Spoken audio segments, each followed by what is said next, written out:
All right, Mission Church. Hey, it is so good to be with you. As Pastor Joe said, my name is Philip. Our family has been a part of Mission Church now for several years. We love this church. We love our pastors. We're so proud to call Mission our church home. And as Joe mentioned, I lead Foster the City. Today, in many communities around the country, including this one, there are more kids entering into foster care than there are families ready to help. That breaks my heart. I know it breaks your heart. And of course, it breaks the heart of God. So Foster the City is a movement of churches working together to try to change that. So we're a group of churches, and Mission has been on the front lines of this. We're raising up foster families. We're raising up support friends for foster families. And we're committed to keep going until there's more than enough to meet the need. Yeah. We have a dream that one day there's going to be a waiting list of families rather than a waiting list of kids in need of a home. And again, Mission is on the front lines of helping to make that happen. But over the last, so we've been at this now for about a decade. We started in 2015. Over the last 10 years, we have just seen story after story of families who would move heaven and earth to welcome in children. It's been one of the great gifts of my life to be able to watch and just be in proximity to these stories. Stories like the Brown family. The Browns were just about to become empty nesters, and they just recently adopted 5 kids under the age of 9. Stories like Anne, who in her 80s welcomed home a teenage boy. Stories like my friend Lindsay. We got word about a little boy who was living in the hospital. Social workers told us this little boy's been living in the hospital for 8 months because they couldn't find any family that would take in this precious but terminally ill little boy. So we were getting the word out. My friend Lindsay reached out. She said, Philip, I've been praying about it. I think that little boy is meant to be my son. So she quit her job, turned her life upside down, and they welcomed in this little boy. And man, not only did this boy now have a home and now have a family, but he experienced a quality of life that none of the doctors thought was even possible. And that little boy was so deeply loved until the end. I could just tell you story after story after story. Again, it's been one of the greatest gifts of my life just to be in proximity to families like that and to be able to get to work with Mission, or with churches like Mission. In fact, just a couple of months ago, and this is going to sound like a humble brag. I don't mean it to be this way. Please hear my heart. But a couple months ago, there were some leaders in Washington, D.C. that reached out, a group of leaders that get together a couple times a year, and they talk about kind of the foster care space. They look at kind of new research and new innovation and best practices, and they heard about what's happening here on the West Coast. And they said, man, can somebody just come out and talk with us? Like, how are you seeing so many high caliber, self-giving, long-suffering foster families step up? And how are you seeing so many churches wrap around them? And so we went out to DC and we got a chance to share, and we talked about, this is our kind of our model, and here's our pipeline, and here's this app that we created that connects foster families with their support friend teams. We shared those things. But early on in the conversation, I said, man, if I could just be really honest though, and if I could just have the chance to put my cards on the table, we're not seeing, these families are not showing extravagant love to these kids because of an app. They're not showing extravagant love because of some pipeline. These families are showing extravagant love because at the core of who we are, at the core of what we believe, is that we have been extravagantly loved. We love because he first loved us. So this is year 11. We're starting decade number 2. And so I was getting nostalgic. And I went back and I went and watched the launch of Foster the City back in 2015. This is the verse that we actually launched from. 1 John 3:1. Behold the great love the Father has lavished on us, that we might be called children of God. And that is what we are. That was the foundation.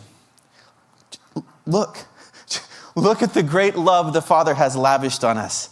This cup overflowing belovedness. The identity as the beloved was the spark 10 plus years ago, and I am more convinced than ever that rooting ourselves and abiding in the love of God is the only thing that will enable us to faithfully cross the finish line and become who we were called to be. And you might be thinking, okay, that's all well and good for Foster the City. Great, great for you. But listen, this goes far beyond foster care. I'll give you another example, if I could, that I've been able to watch up close and personal. Years ago, I was part of a church planting organization, and that led us to a season of living in India. We were living in Bangalore. And so when I was off doing my thing, my wife, Jessica, she was serving at a home for girls who had been impacted by AIDS. And on Saturdays, so she would do that kind of Monday through Friday. And then on Saturdays, she would volunteer at this place called Home of Hope. And a Home of Hope was a ministry. They would drive around the streets of Bangalore, and they would pick up men and women who were diseased and dying on the street. And they would bring them back to the center, and they would do everything that they possibly could to try to nurture them back to health. And when that wasn't possible, they would at least have a place where they could die with dignity rather than alone out on the streets. So Jessica on Saturdays would go and volunteer, and her job was to bathe the women. She would bathe the leprous and the diseased and the dying. What in the world would compel someone to want to spend their Saturdays bathing the diseased and the dying? What in the world would compel someone to live with that kind of service and compassion for their vulnerable neighbor? What, for that matter, what would compel someone to live with such radical generosity that they would go out on the courtyard and grab one of those cards and give generously so that mission could have a footprint in the Bay Area for the glory of God and for the gospel? Yeah. What would compel someone to become a person of forgiveness, forgiving the person who hurt you the most? What would compel someone to live with a sense of confidence and hope in the midst of the storms of this life? I mean, I could just keep going, but the answer is the same. Look at the great love the Father has lavished on us. Please hear me. If you want to experience the fullness of what God has for you, if you want to know the fullness of what He wants to develop in you, if you want to experience the fullness of what He wants to do through you, it all begins and ends with this. Oh, open your eyes. Look at the great love the Father has lavished on us. We see this better maybe than anywhere in the life of Jesus. So in the gospel accounts, the gospel writers tell us that there are 3 times, they tell us of 3 times that the Father speaks over the Son.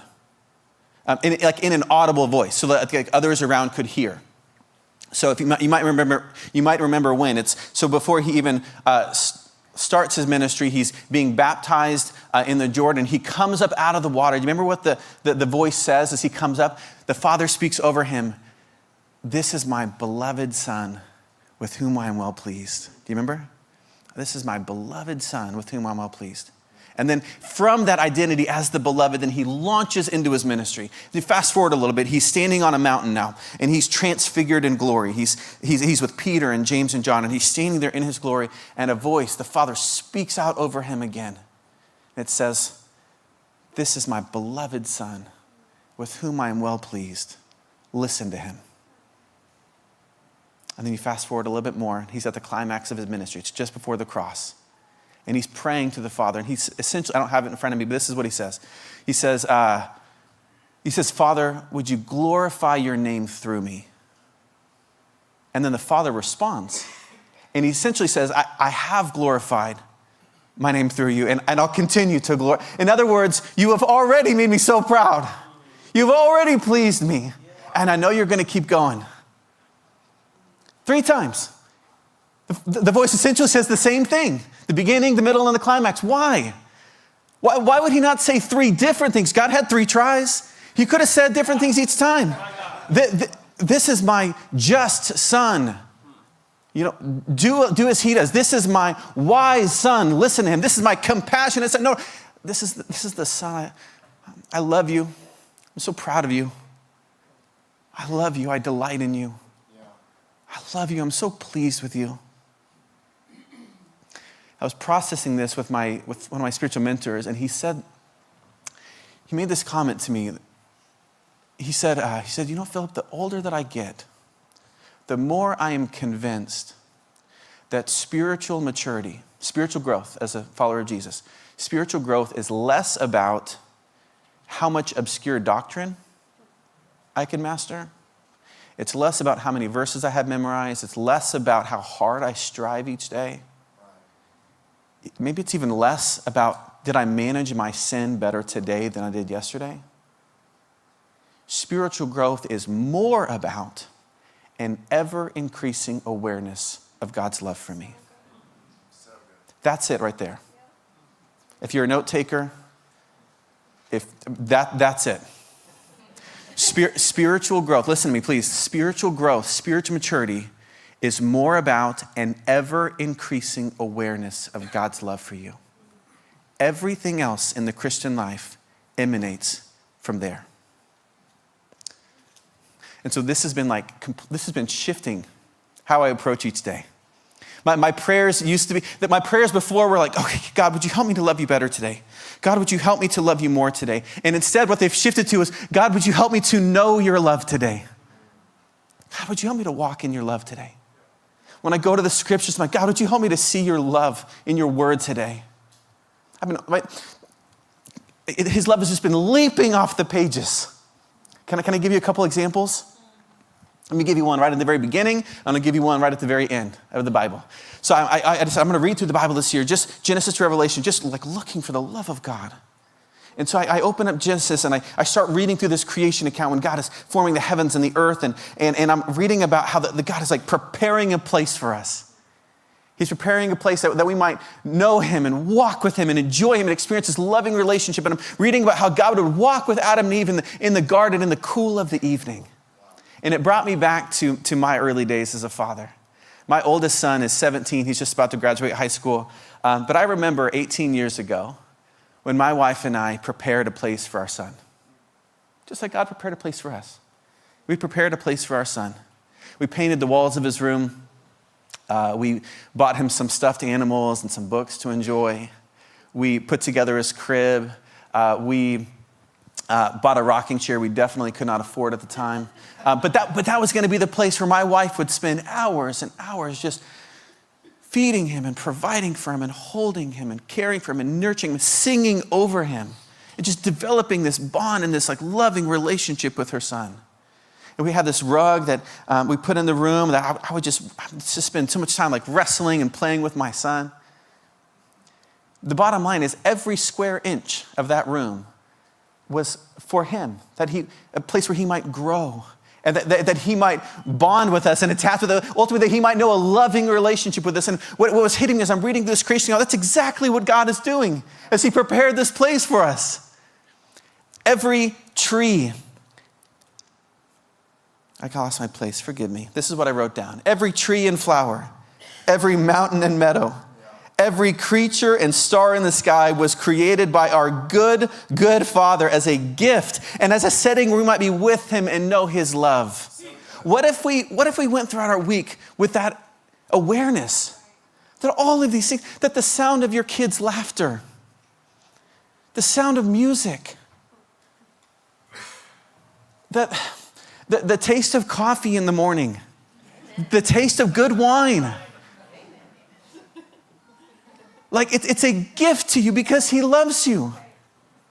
I was running the other day and I'm running on and I start to smell the blossoms as like spring is coming and I start to smell the blossoms and I found myself just saying, I love you too. Because it's a gift. It's a gift from God because he loves you and he likes to give you good gifts. Just all around you all the time. He's just trying to express, you are my beloved daughter. I love you. I'm so pleased with you. I delight in you. You're my beloved son. I delight in you. What if every day we went through this week knowing that every sunrise is an I love you, every sunset is an I delight in you? Flip to the end of the Bible. End of the Bible, we get this picture at what's to come. We get a picture, John is given a vision in the book of Revelation, and he's given this glimpse of at a time when all things would be made new. And every tear would be wiped away, all the sad things would become untrue. Do you remember the setting? Do you remember the picture that we're given? He says it's like a wedding. It's the wedding of the Lamb. when our groom, Jesus, would be united once and for all to his bride, which is the church, us, why would he choose a wedding? I've done a lot of weddings over the years. I've officiated some weddings, and inevitably, I think we can kind of all agree the best moment of a wedding is when the doors in the back of the church open up and the bride starts to walk down the aisle. Everybody gasps, everybody stands. But in that moment, I'll oftentimes take a glance at the groom, because he's always got a big goofy grin on his face, right? There's always, he's beaming ear to ear. Maybe there's a tear or two. Because he's just so overwhelmed with love and affection for the woman that's coming towards him. Husbands, do you remember that moment? Do you remember what was going through your mind and your body in that moment as you saw her walking towards you? Wives, can you picture the look on his face? Do you remember? It was 22 years ago, last month, that Jessica took that walk towards me. There were hundreds of people in the room. Everybody was dressed to the nines, looking good. The room looked great. Everything else, though, was a blur. I had eyes for one person. What is God trying to say when he says, "You want to know how I feel about you?" Best way that I can describe it is the overwhelming love and affection that a groom has for his bride on the wedding day. That's how he feels about you. Let me ask you a question. I want to ask you to think about this just for a minute.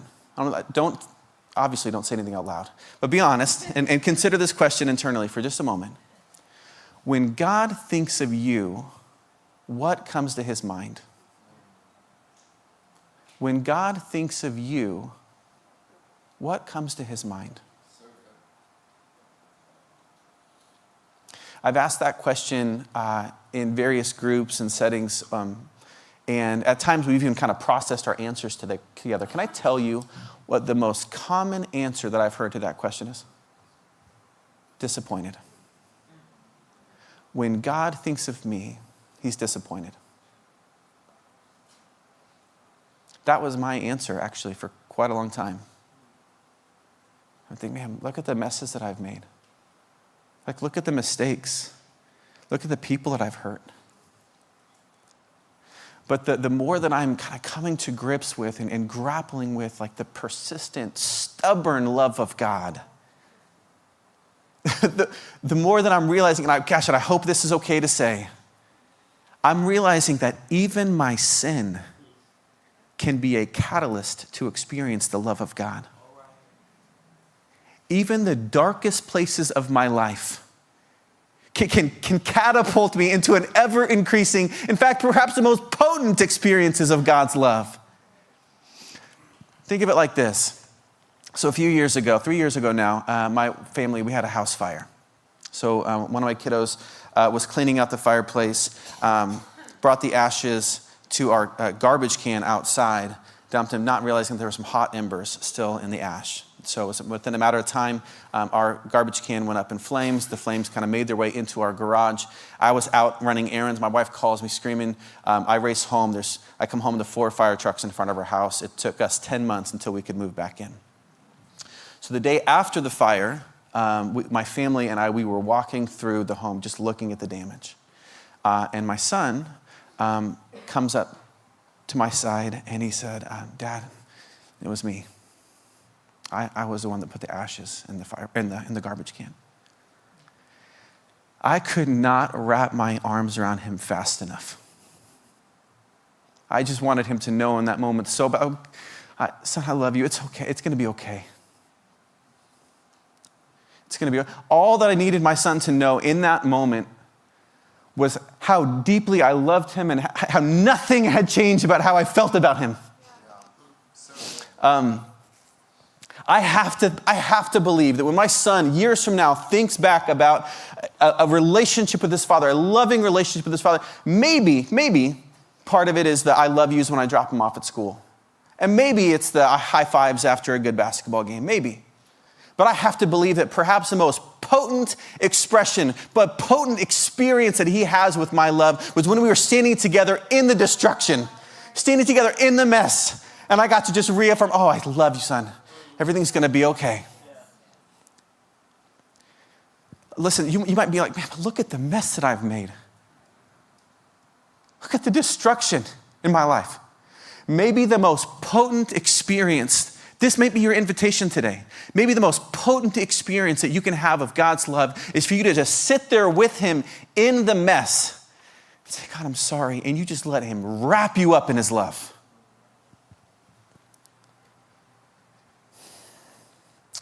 Pete Greig is the founder of the 24/7 prayer movement. He said this. He said, the most important discovery you will ever make is the love the Father has for you. Your power in prayer will flow from the certainty that the one who made you likes you. He is not scowling at you. So good. He's on your side. Unless our mission and our acts of mercy, our intercession, petition, confession, and spiritual warfare begin and end in the knowledge of the Father's love, we will act and pray out of desperation, determination, and duty instead of revelation, expectation, and joy. Now, I know some of you are thinking, dude, this is really basic stuff. God loves us. Got it. Okay. I've been singing Jesus Loves Me since I was a kid, right? God so loved the world, got it memorized, right? We were never meant to graduate from this. We were never meant to move on from this. Jesus says, as the Father has loved me, so have I loved you. Abide in my love. The word abide there means abide. It means remain. It means stay there. Make it your home. This is not a box to check and then you move on. This is not, we were meant to spend the rest of our lives learning just how wide and long and high and deep is the love of Christ. That's what Paul says in Ephesians 3. He says, I pray that you, being rooted and established in love, may have power together with all the Lord's holy people to grasp how wide and long and high and deep is the love of Christ, and to know this love that surpasses all knowledge, that you may be filled to the measure of all the fullness of God. Do you want to be filled to the measure of all the fullness of God? Do you want to know the fullness of what he has for you? Do you want to know the fullness of what he wants to develop in you, what he wants to do through you? To know a love that surpasses knowledge. Learn how wide and long and high and deep is the love of Christ. By the way, what do you think Paul meant by that? Those descriptors. Wide and long and high and deep. He had to have something in mind. We can't know for sure, but can we take a minute and guess? What do you think he meant by the wide love of Jesus? Maybe what he had in mind was what John described in Revelation 7. When he talked about, he saw this great multitude that no one could count from every nation and tribe and language and class and color and background, standing before the throne of God, worshiping in these like pristine white robes, and you know, every conceivable mistake forgiven, every stain washed clean in the blood of the Lamb, worshiping before the throne. Maybe that's what Paul had in mind when he talked about the wide love of Jesus. And maybe the more that we grasp the wide love of Jesus, the less likely we are to be racist, the less likely we are to show prejudice, the less likely we are to judge someone or condemn someone or look down on somebody, think that anybody is outside of the reach of Jesus. So good. What about the deep love of Jesus? Maybe Paul had in mind what he wrote in Philippians 2, where he talked about how, Jesus was in very nature God, and yet did not hold on to it, but he made himself nothing, taking the form of a servant and became obedient to death, even death on a cross. Remember, Jesus' death was not the death of a martyr. He was draining the cup of wrath. He was taking the penalty that belongs to me. It was the highest of the highs, the King of Kings, going to the lowest of the low. This is the highest of the highest, descending to the depths of hell so that I could ascend to the heights of heaven. Maybe the more that we understand the depths of his love, the descent that he went through, the depths of his love, the more that we too will live with service and humility and compassion. The more that we too will, as Sister Teresa Noble said it, the more that we too will eagerly descend. What about the length of his love? the long love of Jesus. Maybe what Paul was thinking of was the perseverance of Jesus. That Jesus is the shepherd who leaves the 99 to pursue the one. That though we might run, that though we are prone to wander, prone to leave our God, that the hound of heaven is on your heels. There is no distance that he would not travel, no mountain he would not climb, no wall that he would not kick down to pursue you, his beloved. And maybe the greater that we grasp the perseverance of his love, the more hope and confidence and security that we'll know. What about the height? We can't even begin to describe this one. Can't even begin to understand or comprehend. Jesus doesn't just want you to have a fraction of his love. He doesn't want you just to have a taste, a sample. Like he want, get this, guys. He wants you to experience the heights of his love. The extent, just before the cross, Jesus is praying and he prays and he says, Father, the glory that you and I shared before creation, I want to share it with them too. Just think. He wants to share with you the glory that he shared with the Father before creation. So, one of my highlights of last year is I got a chance to do some ministry in the UK, and I got a chance to spend some time in Oxford. That's one of my favorite places on the planet. I had one day in Oxford where I had nothing to do. It was a Sunday. I just got to enjoy the city. It was a beautiful day.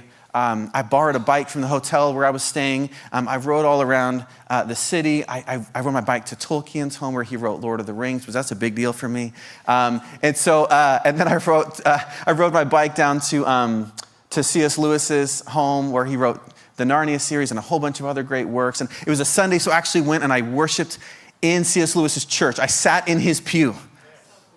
It was so cool. That afternoon, I spent the afternoon just reading this great book in this like gorgeous English meadow.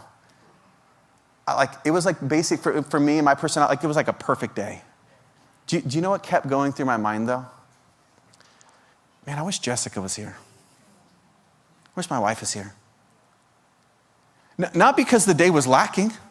Not because I was lonely. I wasn't lonely.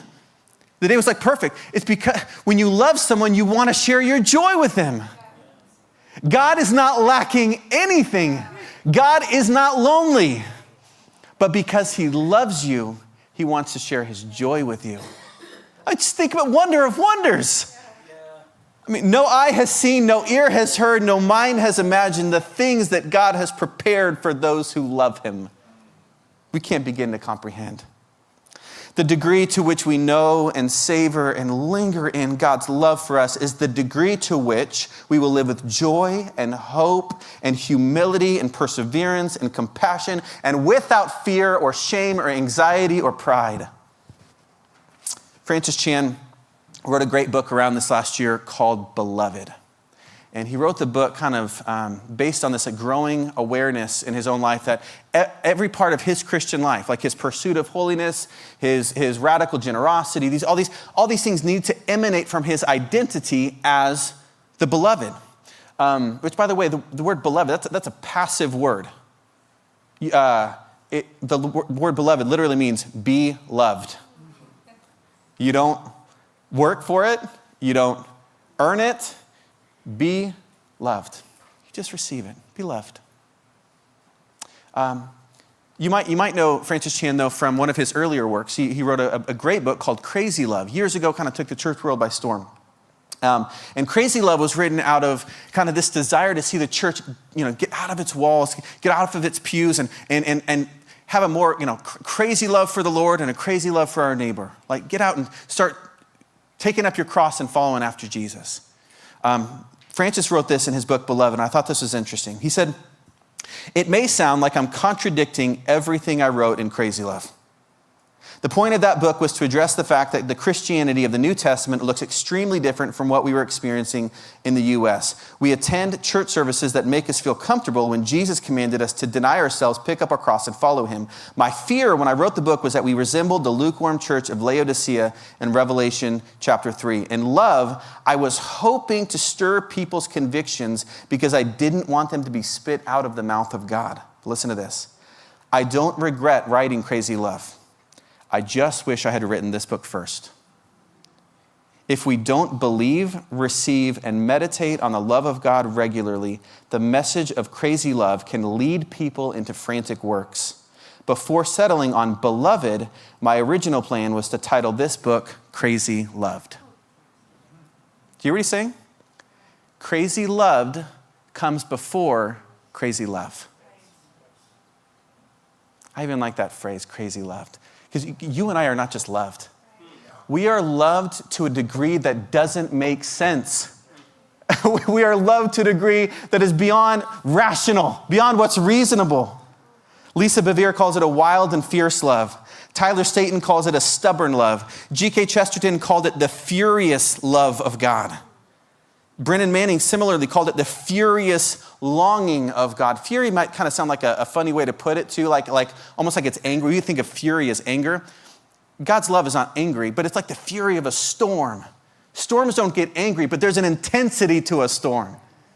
Right? There's a wildness to it. There's a power to it. John O'Donohue, he's an Irish poet I like. He said, may you know the urgency with which God longs for you. Friends, may you know the urgency with which God longs for you.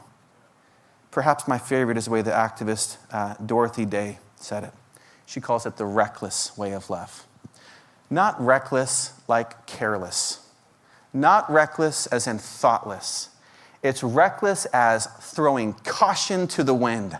Come what may, at all costs. It's an incalculable, countercultural, extravagant kind of love. It's a reckless love that forgives not 7 times, but 70 times 7. It's a love that leaves the 99 for the 1. Guys, that doesn't make sense. A love that reveals itself to the infants and the foolish rather than the wise and the elite. It's a love that saves and sanctifies and stubbornly pursues you, his beloved. It's a love that took on flesh. Why? So that it might be pierced. It might be pierced by the ones that he created. It's a reckless love that becomes vulnerable for the sake of the vulnerable. It's an overwhelming, never-ending, reckless love of God.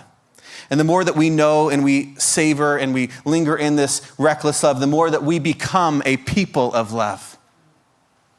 I like the way Brennan Manning said it. He said, Christianity happens when men and women experience the reckless, raging confidence that comes from knowing Jesus Christ. When you and I come to know the overwhelming, never-ending, reckless love of God, what develops in us is a reckless, raging confidence, and you find yourself doing something reckless like foster care. And we're back.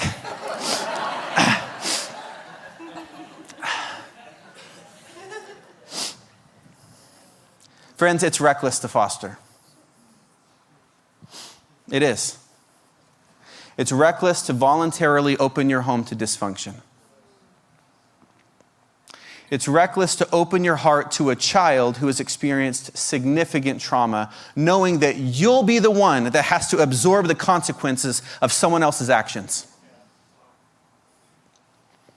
It's reckless to throw away a life of easy retirement, days of golf, European travel, for more years of diapers and tantrums and science projects. It's reckless to intentionally get attached to a child, knowing that in the end, your heart is going to get ripped out of your chest when you have to say goodbye. That's reckless. It's reckless to choose your vulnerable neighbor over self-preservation. It's also reckless to drop your nets and follow Jesus. Can I give you an example of this? I want you to take a look at this story. We got invited to a Foster the City dinner. At that dinner, there was a video of Bethany and Brian, 2 actually foster parents, and that kind of convicted me to just ask my wife, maybe we should just pray for the next 3 or 4 months just to see, what is our involvement in this world of vulnerable childcare and foster care. We started praying and thinking about it, and nothing was just telling us no. So we just kept moving forward and pretty much got certified, found out that we were certified in December, then got a call pretty much like a week later. Very, very quick turnaround. That first placement was a shocker for us. I'd say that first placement was hard, not because the child was hard, but hard because God had to work in us to prepare us for this kind of ministry. Choosing suffering was just something so very contrary to what we were ready for. Social worker visits, lawyer visits, all these things happening all at once. My wife and I not fully being on the same page, at least initially, and it was tough during that first month.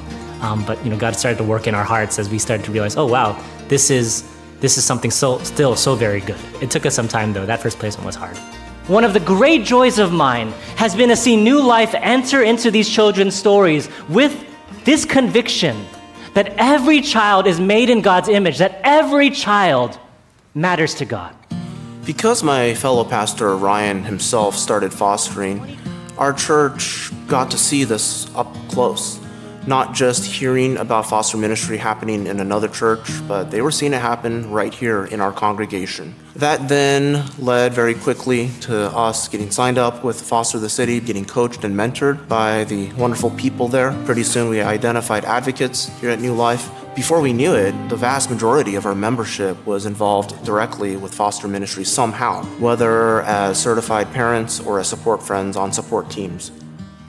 Very early on, we realized that embracing foster ministry at our church would not be a cakewalk. Our church is primarily, not exclusively, but primarily Asian American. In Asian culture, foster ministry is just really not a thing. If it is ever talked about, it is almost always rejected, almost always denigrated. I think of one family, for example, that informed their parents that they would be pursuing certification and welcoming foster children into their home. The main challenge there was that the home they were living in was owned by his parents. And his parents made very clear, if you do that, you get out of our house. That family packed their things up and moved to another place in order to comply with their parents' wishes or demands and still be able to step forward in faith with foster ministry. We definitely rely on our church body to step into this ministry. I remember when we were going to take in our teenager for the first time, I share it with the leadership team, be praying for us, we're considering this. And Amos sends me a message and says, Ryan and Chen, thank you for serving in this way. New Life stands with you. That was so memorable to me and so impactful to me that my lead pastor would say that to me. So it really is a church family collectively doing this. We've always seen it not as like, this is Ryan and Chen's ministry. This is New Life's ministry. And I'd say that's what I have felt throughout these years, is to see that, hey, every single one of our church members that are involved in foster care, they see this as their own ministry, and they want to care for these children. We don't view New Life Community Church, our church, as a particularly special church in the sense that we are particularly well-resourced compared to other churches, or that we are a big church. We are not a large church. If we have been able to do this by God's grace, certainly God's grace can equip other churches to do it as well. I have no doubt that any church that knows Christ, that has His Word in their midst, can do this. The way that it grows people, the way that it mobilizes a church to action, the way that it allows people to live out their Christianity in a very, very tangible way. What is a way that I can participate as a Christian that really actually does make a tremendous difference in this world? I would say that these are all blessings of foster ministry. I would encourage any and every church to make it a part of their church culture and their church DNA.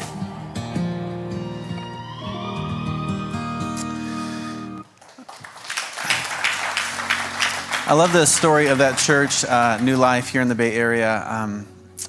The pastor referenced it there, but they have a church of about 100 adults on a Sunday morning.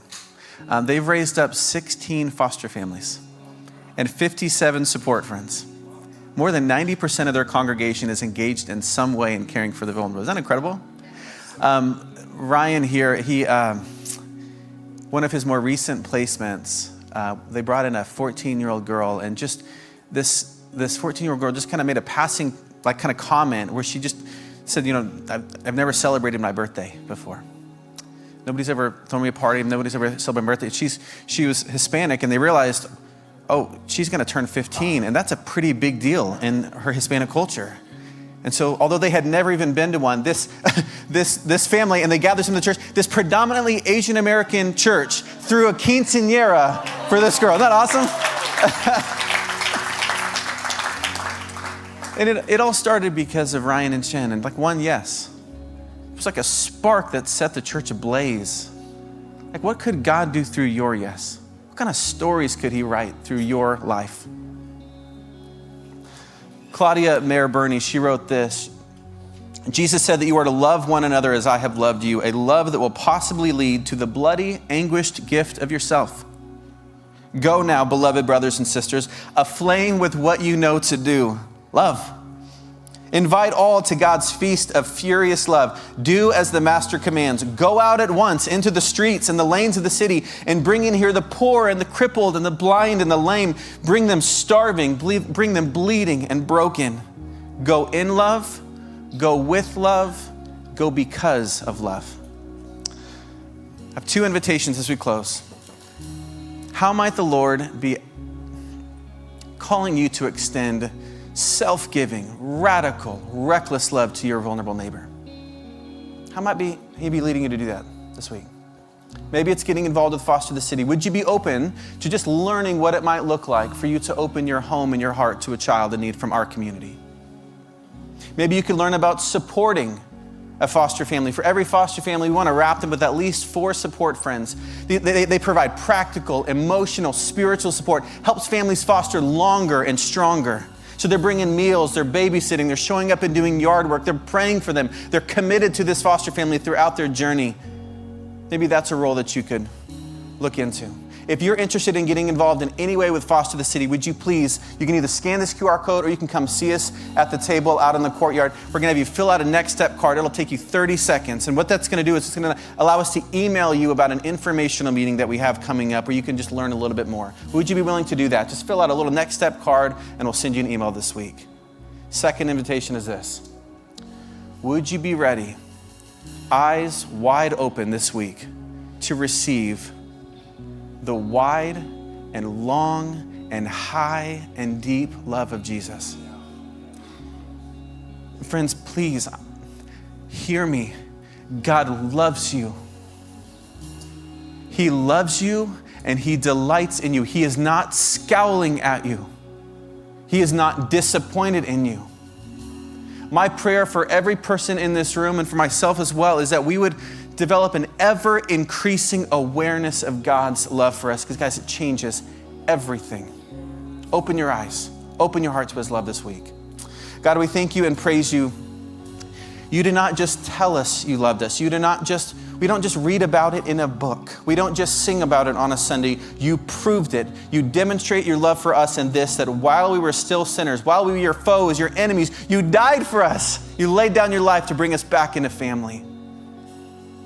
God, I pray that we would know your love today, this week, for the rest of our lives. God, may we have an ever-increasing awareness of your love for us. May we walk in it. May we revel in your love. In Jesus' name, amen.